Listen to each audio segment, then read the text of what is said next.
H कब कब silent होगा? एक तो जब शुरू में होता है तो कई जगह साइलेंट होता है, आवर है, ऑनेस्ट है, ऑनर है।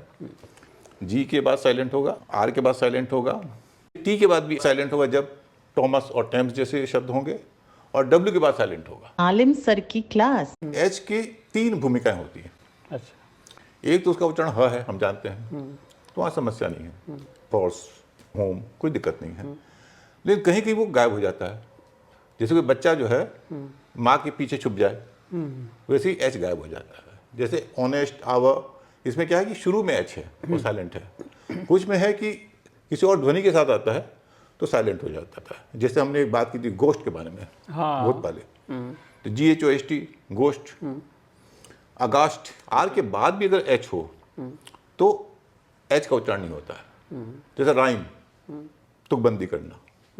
रिदम, हाँ, एक और उसमें बहुत गलती करते हैं लोग, टी के साथ। वो कैसे? टी के साथ एच आता है तो क्या बोलते हैं? थ बोलते हैं या द बोलते हैं। ठीक है, THORN, थॉर्न, कांटा। THIS, this. THAT, that. लेकिन THOMAS, थॉमस कहते हैं लोग, हाँ। उसका उच्चारण टॉमस। अच्छा, एच यहाँ साइलेंट, एच साइलेंट है। तो जैसे जी के बाद एच साइलेंट था, आर के बाद एच साइलेंट है, वैसे टी के बाद भी एच इस मामले में साइलेंट है। बाकी मामले में क्या है, हर जगह साइलेंट होता है। जी के बाद एच होगा तो हर जगह साइलेंट होगा, आर के बाद एच होगा तो हर जगह साइलेंट होगा।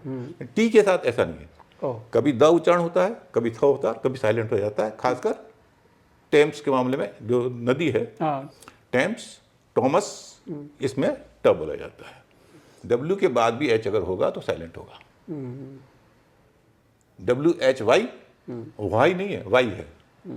जैसे आप ABCD बोलते हैं तो वाई बोलते हैं ना, वही वाई का उच्चारण है WHY का। WHEN, वैन, वैन नहीं, अच्छा, व्हील नहीं, वेयर नहीं, वेयर। व्हीकल, लोग वेहिकल कहते हैं व्हीकल, हाँ।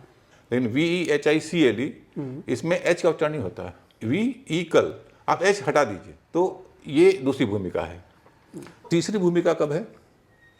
जब उसके साथ वो किसी और ध्वनि के साथ जुड़ के एक तीसरी ध्वनि बनाता है। जैसे जैसे आप समझिए कि SH, एच की ध्वनि है स, एच की ध्वनि है ह, स और ह मिलके श बना।